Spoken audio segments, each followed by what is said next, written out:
All right, today on the podcast, Andy from Andy's Pizza. We're talking all about his growth strategy, how he went from 0 locations in 2019 to 13 now. What does he look for when he's operating or owning or looking for a new location? And consistency, what is the most important thing for his growth? And how does he get away with zero marketing? He has a zero marketing budget. He says he doesn't spend any money on marketing. We do a lot of podcasts about starting in the pizza business, but if you're looking to grow your business and expand into multiple locations, this is going to be a podcast episode that you're going to want to save and probably go back and listen to multiple times because Andy does such a great job of explaining how he thinks and how he's grown to 13 locations with zero funding. We got to get to Andy's place so we can show you around the location because there's so many things that he talks about that I want to see. That'll come soon. But for now, here's the podcast with Andy from Andy's Pizza. Slice has something great. It's called Slice Referral. Slice.com/referral. If you want to make up to $2,000 just by referring your pizza friends to sign up for Slice, you can make $500 when they sign up for online ordering, and then an additional $1,500 if they sign up for Slice family membership or the point of sale system. This is a great way for you as the pizza shop owner to make some extra money just by telling your friends about Slice. Great point of sale system. The family membership also has phones, boxes, online ordering, a website, all that stuff that's going to help you kind of not have to worry about the tech or the phones answering because that's a big pain in the butt. We all know that. And if you're a pizza shop owner, you do as well. So sign up for that and then tell all your friends about it. Go to slice.com/referral. There'll be a little sheet in there. You have to fill out some information about your friend and what the name of their pizzeria is. And then when they process their first order, boom, you get paid. $1,500 or $2,000 just by referring people you know to Slice. Again, slice.com/referral. That's where you send them.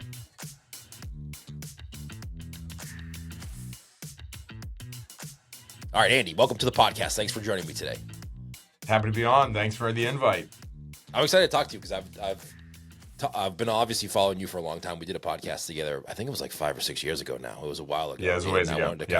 Follow up. That was a great podcast. I enjoyed it a lot, but you've done a lot since then. So can you kind of give everybody who's listening to this, if it's their first time hearing from you on a podcast, like give us a little bit of background about Andy's? Yeah, Andy's Pizza. We started in 2019 and grew quickly. We kind of took advantage of COVID and, we made a lot of lease deals back then. And by the time COVID was over, we kind of came out as a legitimate restaurant group, which we certainly weren't going into COVID. And we're up now to, we have, as of yesterday, we opened location number 13. We've got 14 and 15 opening soon. I think what's most exciting about our brand is, the thing that really put us on the map was winning the World Pizza Championships for traditional pizza at Expo. That came with like huge excitement here in Washington, D.C. and the surrounding area. And we win a lot of Reader's Choice. We win a lot of Food Editor's Picks. We win and like that kind of stuff keeps us rolling. And so as we've grown as a brand and we've grown as a team, and the people are proud to work here. They're proud to be at the best. They're proud to talk about that. They're proud to tell their friends. And new openings coming, 14, 15 before the end of the year. And I think we're going to have probably 4 next year. We got active leases negotiating. So we're rocking. I have a couple questions on everything you just said. Well, number one, do you think it really matters now about the Pizza Expo and winning that? Like, do you think that if you started today, you'd do the same process? Would you compete? I think you can eventually win the reputation anyway. But it is like teleportation for building your brand. Like if you win, it's like everyone in your area is going to try you at least once. And if you're great, they're going to come back. And if you suck, they're not. But it's your chance to be like, all right, I'm going to grab this by the reins because instead of me doing 100 guests on a Friday night, I'm going to get 500. And if I do this right, we're going to rock. And so it also becomes this clickbait thing for every piece of press. We're going to Gaithersburg, Maryland. All the press up there were so excited to write World Pizza Champions arrive in Gaithersburg because they know they're getting a lot of clicks too, So you get that title forever. And it's like, everyone who's chasing media attention likes to talk about world's best, of course, right?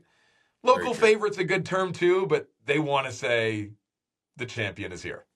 Yeah, for sure. And there's only one person that win. Well, now that they have a lot of categories, it's different than back then. But now, but Right. when you win the best, classic cheese pizza, that's the top of the top, Yeah. which is interesting because I see a lot of people competing now. They have like 80 or 90 competitors in every category now. It's huge now. It's huge. I think that like it's getting to a place. Everyone who's going in is so talented and so good, and the ideas are so creative, and I think it's probably due for a little bit of a judging certification and sort of a more clear rubric of exactly what we're looking for. We went to the Expo and it was like, well, we really at our pizza shop we really care about excess flour on the bottom of a pie. Do the judges? I don't know. We don't know. And I think refining that as everyone gets better is going to be really important. Because, like, I mean, at this point, it's like these cheese pizzas are neck and neck, man. the Yes. pizza guys competing are so good. So it's like, how do we get those last 0.3 points to really be like, there is a difference between this pizza and this pizza? And like, what is it actually other than like you just like it better?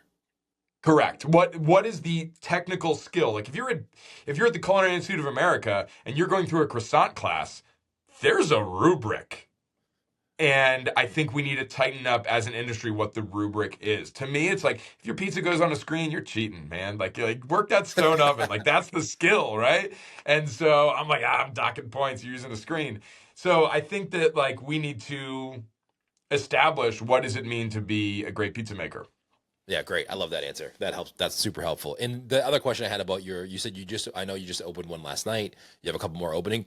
Do you have a set criteria for what you're looking for in a space? Is it a certain square footage? Is it a certain style? Or do you just go like, what's available and what can we put in there? That's a good question. So we are we're at a point we have no investors still to this day. And so a lot of what I'm looking for is like, is there already infrastructure there? I don't think it makes any financial sense to spend $1.7 million on a cold dark shell build out and then sell $4 slices. It's like really hard to make that financial model work, right? Right. So right now we are chasing mod pizza locations. Ah, okay. They closed down a bunch of that's 4 of the leases for next year. It's one of the openings we have next week. It's like I went in there, they got bathrooms, they got hot water, they got HVAC, they've got a pizza line, they've got a hood. I'm going to rip your oven out and put mine in. But things like that allow us to get to an opening quickly with infrastructure without a tremendous cost. And I mean, that's a corner unit. It's got parking because Mod was very specific about that. But I think that sure, like you get lucky and you find like, oh, a chain closed down. I get a perfect location with a perfect build out. In general, multi-unit management's really hard and consistency is really hard.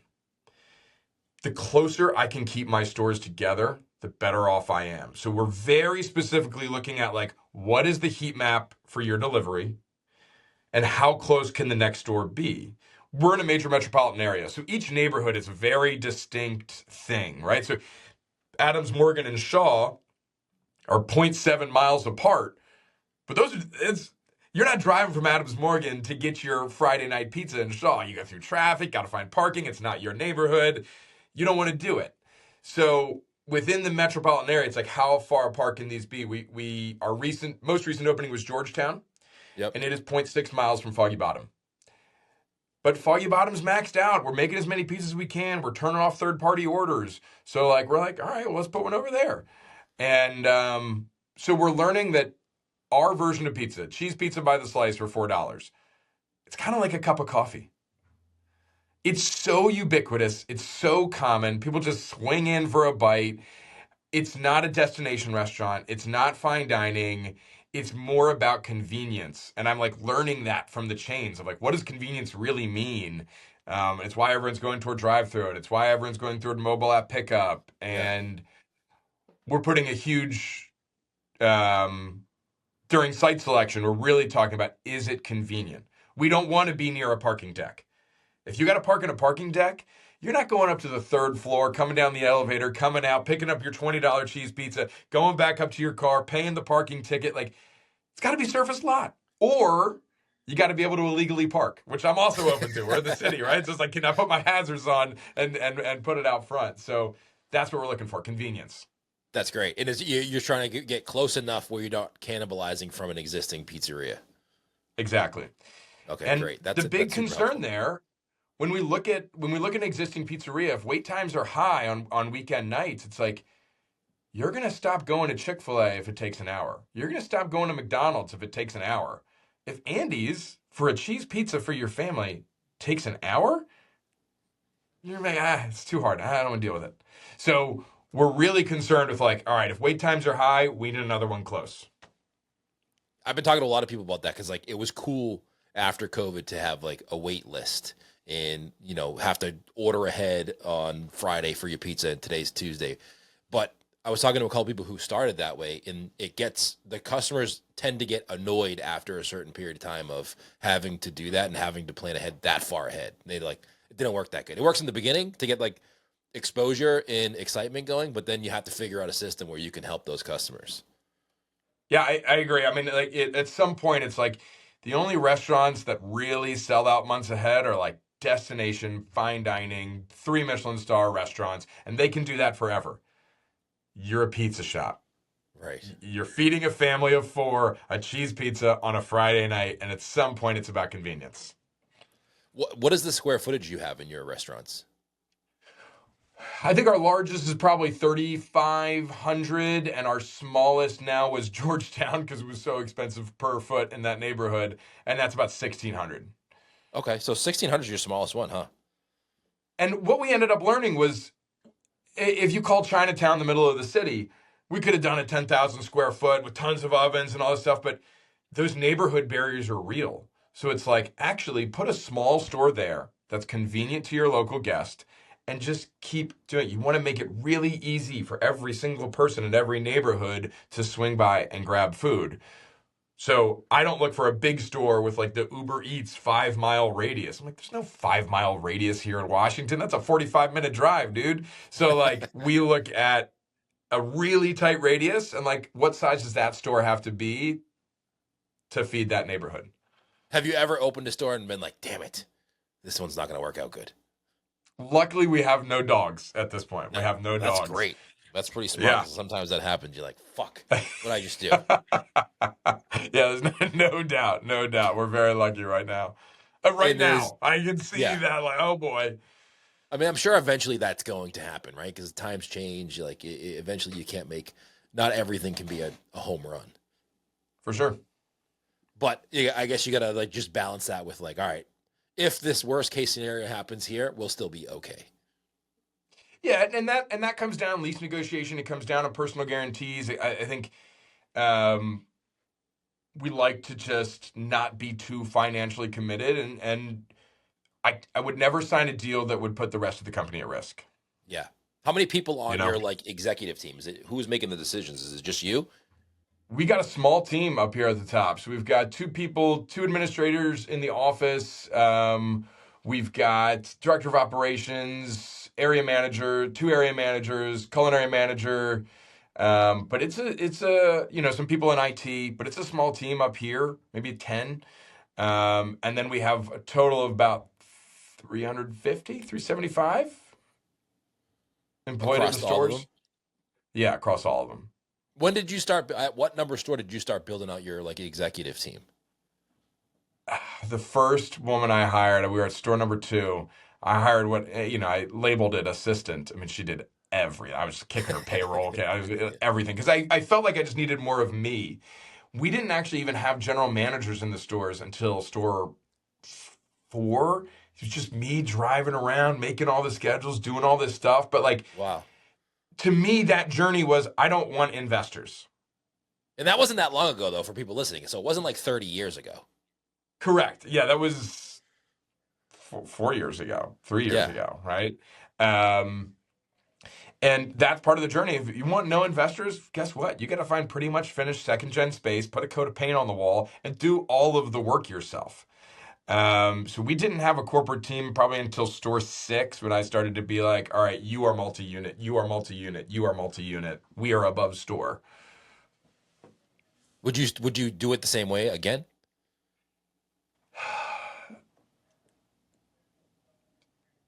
if I was in the same situation, and I got a kid now, and like life's different, right? And I think that if I was in the same situation, I absolutely would do it the same way. I talk to people who have investors and have fiduciary responsibility to somebody else, and they end up making business decisions that make them less successful to give somebody else a return on their money.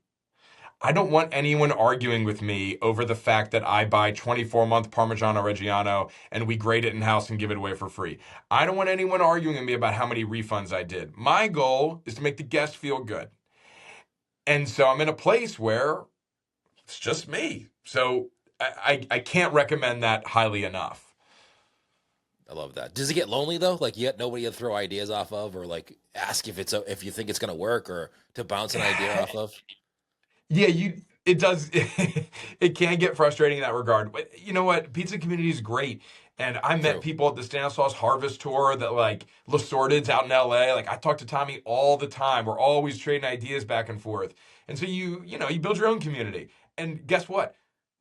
If they don't like your decision, you're like, well, guess what? You're not an investor anyway, so I'm going to do it anyway. And you're Right. like, it's like, so I think that is very freeing. Very freeing. Yeah, I guess the pizza community. I mean, that's why I do the podcast here. Like, it's part of the whole community area, and like, that is a good thing about the pizza community. I mean, I don't know any other communities, like if there's a burger community, if there even is one, or like a taco community, but I can't imagine they freely share ideas like we do in this one. Well, I think there's a lot of pizza dollars. And a good example is 2 weeks ago, there's a local Neapolitan chain. They've got like 5 stores. The chef owner calls me, is like, do you know where I can get a mixer? I'm like, nah, like here's an auction website, here's Webstront, whatever. An hour later, he calls me again. He's like, can I use your mixer? I'm like, of course. I don't care.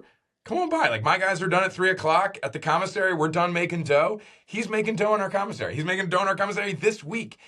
And some of my team is a little bit like, well, what about competition? I'm like, dude, come on. One, there's plenty of pizza dollars. 2, he's a sit-down Neapolitan restaurant, and we're not. It's just like, it's a different thing.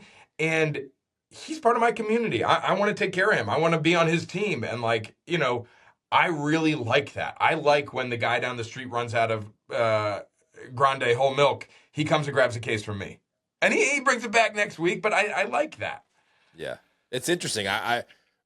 I'm still old school a little bit in the fact that like I grew up in the pizza industry a long time ago, and if I did if like podcasts weren't around in the early 2000s, but if they were, and I called the pizza shop owner, I'm like, hey, come on the podcast, and I'm going to ask you questions about like your finances, your business, your leases, how you run your team. They're going to be like, get the fuck out of here. I'm not doing that. Yeah, totally. But now it's like, yeah, no problem. I'll come on and tell you everything. What do you want to know? And I'm like, I'm still amazed that people do this and share their business information. But that's like my old school growing up in the pizza industry a long time ago. Yeah. Yeah, and things change, and the industry's grown so much anyway. And you have ownership of your customer, whether they've signed up on your loyalty or they're like you're a recurring order on Uber Eats or whatever. So it's like, I think customers are really sticky in this world that we live in.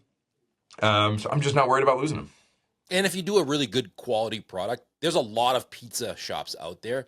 There's not a lot that do a really high quality pizza, like actually do one. There's a lot of people that say they do one, but there's not a lot of them that actually do one. It's not that much different. There's a lot of average pizza shops who are kind of the same as everybody else in their area. Yeah, it's funny. You'll look at someone's Instagram and you're like, whoa, look at that pizza. And you look at their Google reviews and like, that doesn't look like Instagram. And you're like, what the? You got a different cook doing the Instagram photos? It's interesting. I mean, consistency is the hardest thing, right? Consistency. We are working with a live yeast product. We're working with stone ovens. Consistency's tough. How do you deal with consistency when you have so many stores? We are consistency is our highest priority, and we've developed a lot of systems to accommodate that. We're working on a patent for a dough stretcher that stretches the interior of the dough perfectly evenly. Hopefully more details to come if we get that patent. Is that going to be a proprietary? Like, are you going to sell that, or is it just in-house only? I don't know. We've talked a lot about that. It's like, all right. There's not any money to make in it. It's like, it's like, what do I sell 10,000 of these things at $50 a pop? It's like, I don't know, maybe, but like, I gotta have a sales team, warranty, repairs. It's like, ugh. Very true. I'm a pizza man, right? Like we're not really. I guess you So can still dominate if like it works and you can have it in house. You can just dominate that way. yeah, then we're like, we got perfectly stretched pizza. Look at this. Yeah. Um, to us, the treatment of the dough is so important, right? And so every single dough ball goes through the exact same yeast process. It starts all the way at the very beginning of like, at the commissary level, we know that the water the yeast was bloomed in was exactly 90 degrees. We know that we used 1 teaspoon of sugar. We know that the yeast grew from this level in the bowl to crest the top of the bowl within 10 minutes. And like starting your dough with a really controlled yeast process means it's going to perform the exact same way at the store level every single time, right? So, okay, you're starting that consistency journey. You're getting to a place where you're proofing it for the exact same time at the exact same temperature. And then we actually use it's like a round disc and it's 1 inch deep, it's 9 inches around, but volumetrically, we put the dough inside of that to make sure each dough ball has the exact same amount of air in it. And then we begin our stretch. The stretch then goes down onto a light board. And the light board, it's like shines up from the table. It's like a kid's tracing mat. But you can see where there's thin spots coming out in the dough, or where there's thick spots, or where your hand rested too long. You put your fingers up or whatever. And our best guys can like easily accommodate that problem and just change their stretch next time. Then it goes to the board. Then it goes to the ovens. And our ovens, we're working more and more on what the system looks like. But the goal is McDonald's French fries of pizza, in that when you go to any Andy's anywhere, that pizza has the exact same ounce weight toppings, is the exact same size, and it cooked for 6 minutes in a stone oven, and it achieved the exact same color as the last one. It's very hard. It's very hard. We've coded proprietary apps that are like doing all of this for us, and but now when you go to Andy's, you're like, this is what Andy's tastes like. No matter which one you go to. No matter which one you go to, like, this is what Andy's pizza tastes like.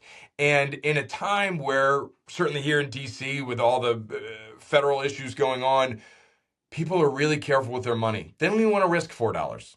They don't want to risk it, right? There's a chance the food's not going to be very good, and the guy's not going to give me a refund because he didn't give me one last time. Like, you're just like, you're going to write that place off. Consistency is what people are looking for when they feel unsafe. So that is our top priority. And of course, you take all of that, and as we talked about last time, we have a company-wide communication channel where we send pictures of every single store, every single lunch service, and every single evening service, the top, the bottom, the side of the pizzas that the entire team can see. And that's a real point of pride for everybody. Everyone wants to submit a great picture to Pizza Picks. Because if you submit a bad one, people are like, you suck, no, Fairfax sucks, or like whatever, right? And it's really good for the company culture to be like, we're the best, we want to be the best, and we want to compete against each other and reach our goals. Is that through Slack? Do you guys use Slack for that? We use Slack. We use Slack for that.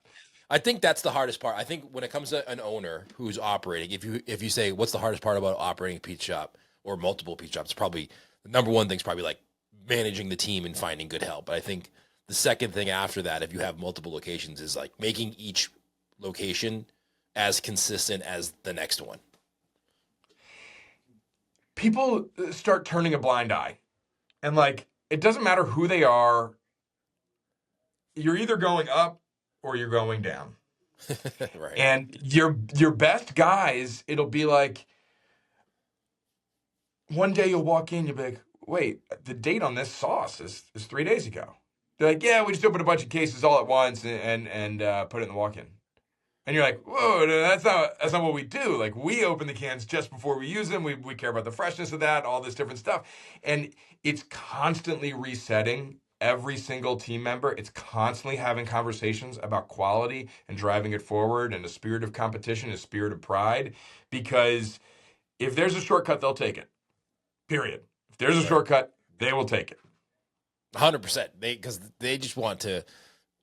I mean, ultimately, the team members, no matter how good they are, if they don't have ownership, they're literally just doing a job, and they want to make it the easiest job they could possibly do. Yeah. That's it. Like, if everybody just thought of that. Yeah, we fight that battle a lot, and it's working, right? And we're tracking more and more metrics to make sure that we are getting the product we want. We're tracking that 6-minute pizza metric. We're tracking all these things to make sure we're getting where we want to go. That's great. I think I sent you over some questions too before, which I think we only got to 2, so we're not going to get to all of them, but we're going to get to a lot because you got a ton of information. When it comes to does each individual store kind of work on their own? Like they hire their own team, they hire their own people, they train them in the store, or do they go to like one specific location and they kind of disperse from there? Yeah, so we do have a training store that, like, when we're standing up a new store, we send a lot of employees to go train either there or some of our other really high performing locations. Once a store is stood up on its own, they are now sort of operating independently in sort of this vacuum, right? But we do have open communication throughout the stores. So one of the benefits of having stores close together and having a lot of them is, like, you have a cook call out. You send a message out, you're like, does anyone need hours? I got 5 hours Right. tonight. Someone wants them. So someone at the company's like, I would love 5 hours tonight. And you can get someone in really quick. If maybe you don't have a deep bench at your store and you're in a panic, we got you. Or you need a product transfer. I'm out of pepperoni. I forgot to order boxes. I forgot to order whatever. But we do try and be like, this is your store. You are running this store. Operate independently of others, but reach out for help when you need it. Correct me if I'm wrong. You had a dough. Did you have a frozen dough company before this? We had a frozen pizza company. We still have Frozen it. pizza company. That's Frozen right. pizza Okay. is tough business. Tough business. Yeah, it is now, especially because everybody since COVID tried to get into it. Everyone's trying, and there's like no money in it. It's like, you guys sell it for like $5. By the time you sell it for $5, Whole Foods has it on the shelf for $13.99. People are like, your pizza's overpriced. I'm like, I got $5 for this thing. Yeah, yeah, So it's a tough business. We're still in it. I think that there is some end game version of, as Andy's gets bigger, maybe sort of like rebranding it, tying it in, putting freezers in the stores or something. I don't have a clear vision of that, which is a problem, right? Like, companies need vision, and I think that a lot of pizza companies don't have vision. right. But I don't have a vision for that right now. We're just keeping it operating as it is. We have a couple of good customers and some good volume, but we're not doing too much with it right now. Side note: Whole Foods selling dough balls for $5 is highway robbery. Whole Foods, you should be ashamed of yourself. It's highway robbery. Just go to your local We pizza shop and ask for dough balls. we give them away. I mean, Yeah, our goal is to connect with locals, right? We don't want any Instagram influencers. I don't want you in my building. We want local people to come regularly. And if you're passionate about pizza and you love pizza and you want to make pizza at home, I got your dough ball, I got your sauce, I got your cheese. At the end of the day, you're not going to do it that often because it is a huge pain in the neck. You're still going to come to me for the majority of your pizza needs. So guess what? I'm going to take care of you this time. yeah, And that breeds a exactly. loyalty to your local guest. Yeah, exactly. And it's a fucking mess to make pizza at home too. My wife hates it every time I make pizza. I do a lot of It pizza at home. is. And it's such a mess.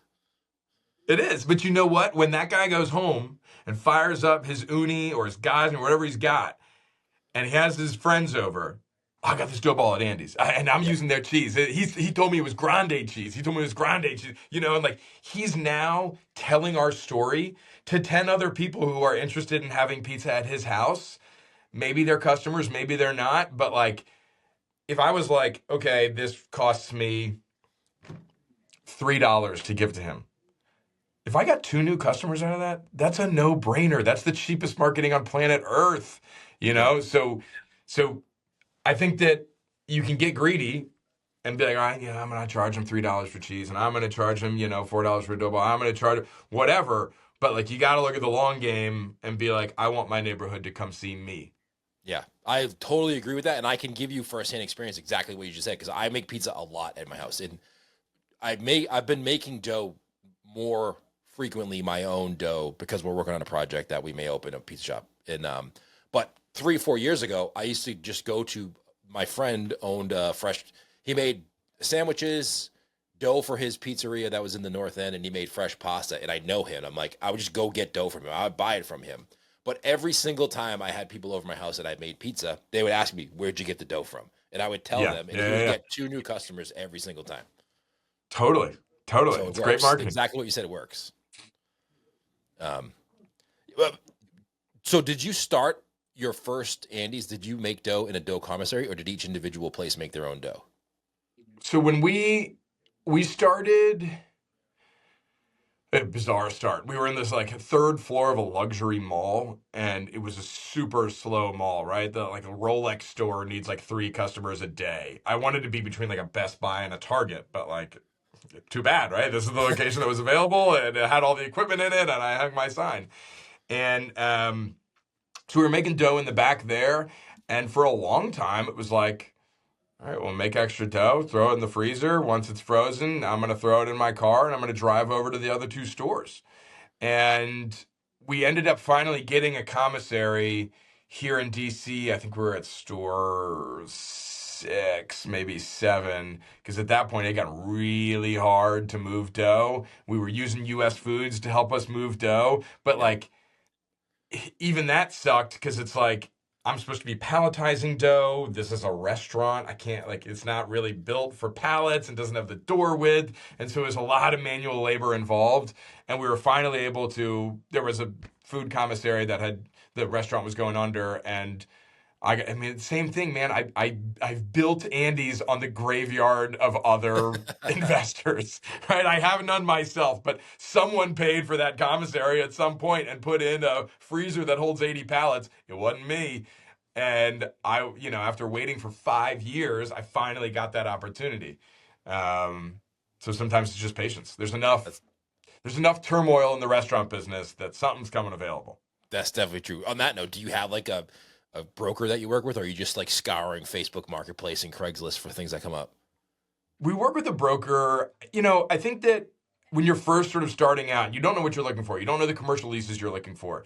It can be, you feel safe going to like a big brokerage, but they're just churn and burn, right? Yeah. They're just like, how many Starbuckses can I place in the office district, right? They don't really, they're not looking out for the little guy. And so I'm with a broker who's literally, it's just him.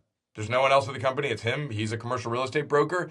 And he has kind of a reputation of, shout out Josh Miller, Pulse Realty. He has a reputation around here with landlords of, if the landlord wants an interesting tenant, they call him because he's got the local guys. And they know that we're not going to pay the rent that Starbucks is, and we're not going to pay the rent that Tate is, but they don't want one of those because there's 3 of them in the adjacent buildings. So they call him and we come in and do a more creative deal. They're probably making less money, but they don't care about that. They've got a 20-story office building they're worried about. Right. They're worried about having an interesting, fun tenant downstairs that makes people want to be in their building. And so that's what we've leaned on. What's the price per square foot in your area for a lease? We've got some in the 50s, which is great. We're always looking to be in the 50s, low 60s. Georgetown's like 100, which is why the store is so small. But Wow. you get in these marquee neighborhoods, and you're Yeah. like, this is what it is, right? So yeah, we can make it work around there. And one of the reasons we haven't raised our pizza prices in 4 years. We got an 18-inch Wow. cheese pie for $22.50, and it's because as our sales volume has gone up, rent as a percent of sales has come down. So our margin has gotten worse like everybody else, right? Food costs has gone up, all this stuff. But our fixed costs as a percent of our sales has kind of come down. So like that sales growth has allowed us to keep the same menu price. And for me, we still make money, right? We still Yeah. have good net profit. So that's been important in this trying time here in DC of like Andy's is still $22.50. It's still $10 for 2 slices and a drink. And food and a drink, Chipotle is $18. McDonald's is going to be 14. Like that's cheap. Yeah. That's cheap. I just went to the drive-through and I texted my wife the other day. I went to the McDonald's. Don't ask me why I went to the McDonald's drive-through, but I was desperate. I needed like a snack wrap or something. Hey, listen, man, a couple Yeah. drinks the night before, Yeah. sure. I've been there, but done that. I was like in the drive-through and I was waiting and I was like looking at the menu and I texted my wife. I'm like, when in the hell did a fillet of fish meal become like $13.99? I'm like, holy crap, who's It's buying this? nuts. It's nuts. It's like McDonald's. Like it's supposed to be cheap and fast. Yeah. It was It's neither still that day, by fast. the way. Yeah, well, it was kind of slow that day, but it wasn't horrible. Um, when you come to so $15 to $16, 50 to 60 a square foot, but you're in the city, right? So like that's going to change if you're in a town or something else, or if you have depending on Yeah, like how much you. look, I am I'm happy anywhere between I'm happy at 8% rent. So if I've got some estimate for what the store is going to be, I think about 8% rent, and like I am comfortable doing that deal because I know what my food cost and labor cost is going to be, and I know what we're shooting for profit wise. So yeah, it definitely changes as you get further out from the city. Right. Um, but I mean, there's some great shopping centers, right? We're going to Gaithersburg. It's a 40-minute drive from the city, but it's an awesome shopping center. I think it's going to be really busy. And the beautiful thing about going out there is if you're in Georgetown, you're looking for pizza, there is a ton of awesome local fantastic operators making pizza within a 2-mile radius. You get to Gaithersburg, Pizza Hut, Papa John's, we're taking the mod pizza. It's just chains. So it's like in DC, I get a smaller percent of what the pizza sales are. I think, fingers crossed, in Gaithersburg, people are going to make, thank God you're here. We're Right. sick of Papa John's, Right. we're sick of feeling bad after we eat our food. And I think that sales will be strong. That's great. Do you for each location? Do you go by so for profit? Do you look at each location and say, all right, this one should be this percent profit, or we should make this much profit, or is it just as a whole, regardless of the location? If it you have a set number that you have for profit, and it has to fit within that. Does that I question make think that sense? getting greedy can kill your business. And I know some pizza guys who are like, "Oh, I'm making 30%." I'm like, Jesus, you're making 30%? Like, one, how are you doing that? And two, it's like the guest is gonna catch on, man. You're not supposed to be making 30%, Well, right? So it's like, they make 50 pizzas a day by themselves. yeah, correct. Oh, you're all the labor, so yeah, Yeah. dude, no shit. But I think that if you're in the teens, you're in a good, healthy place. And when we see a profit number go too high, we're like, all right, where do we need to reinvest? Should we be giving raises? Do we need additional equipment? Do we need to redo our retail display? Do we need to repaint the store and fix it up? Like we're about to remodel. It's our first remodel ever. We're going to redo our Adams Morgan store. And it was making good money. And it was like, what is this store missing? And at the end of the day, it was a store that I had opened when I had no money. And it was like just like white drywall with like floodlights on the ceiling. And I was like, well, we're out of money, so let's open. And when you're doing well, you should reinvest. If you want to be in business for 20 years, when you're doing well, you should reinvest. And whether that's in your team members, whether that's in your physical space, whether it's buying better ingredients, I firmly believe that you should shoot for a profit percent. And if you're able to do better, you should just put that money straight back into the company. And a lot of people, you walk into these places that are 10 years old and they are tired. They are tired places. Yes. And people stop going, man. People stop It's going. it's very true. I went to a place. I've been looking at locations, and I went to a place. I'm not going to say where because they'll know. But I went to a Sure. place, and it was a few. I'm not even going to say how many years old it was because they'll know. And it was under 10 though, and it looked like it was like around for 30 years. And I was like, bro, Yeah. what are you doing? Yeah. So I think that like being very careful about what your vision is, what your business is, what you want to make, and how long you want to be in business. I'm I'm 35 years old, man. I'm going to be doing this for 30 more years. So it's not like, look, if I was like, oh, I got 10 years left and I'm out, maybe I'm not repairing everything. But right Right. now, I'm like, I need this to be around forever. So it's about reinvestment. It's about calculated risk and just taking care of the company. All right. I have two more questions because I know we're getting low on time here, but I have two more questions. Do you regret calling it Andy's Pizza by any chance? I had so many stupid names. I was going to call it something other than Andy's. I'm glad I didn't. You know, I think you get into a little bit of the, oh, would you ever sell? Would you ever, private equity? Would you ever take investment? I don't think I ever will. I love what I do. I stretch pizza every single day downstairs from the office. Um, but I think that if you were to want to sell, you should be a little nervous about naming it after yourself, just Yeah. because like investors don't want to be beholden to the founder. Right. So I think there's a little bit of that where like if you're trying to stand up sort of this brand, but no, I'm Andy. I'm Andy of Andy's Pizza, and yeah, just the life that comes with that, being able to take care of other restaurateurs, being like the people's pizza. We just love it, and I think it worked out. I think it humanized Andy's, and like now, like it used to be, oh, Andy's, they're the local pizza shop. Dude, we got 15. We're a chain. Yeah. So, like, being able to humanize being a chain, I think is really important right now because we're still really focused on being a neighborhood pizza shop. We really don't want to chainify the place. We're not doing any dynamic pricing. We're not doing it. Like, we want to be your local shop. So, I think it humanizes us a little bit. How many people go into your shops and be like, I know Andy? Does that happen all the time? Oh God, it's all the time. It's all the time. And they'll ask like any manager who has like a beard and glasses. They're like, "Are you Andy?" And they're like, "Nah, it's not me. Nah, it's not me." That's Yeah, funny. it's funny. A Last lot of name question. dropping. Yeah, I bet. That's what I was gonna say. So if I went into Andy's, I'm like, I know Andy. Like, who cares? Yeah. Everybody does now. Yeah, you and everybody else. What do you want? Yeah. Yeah.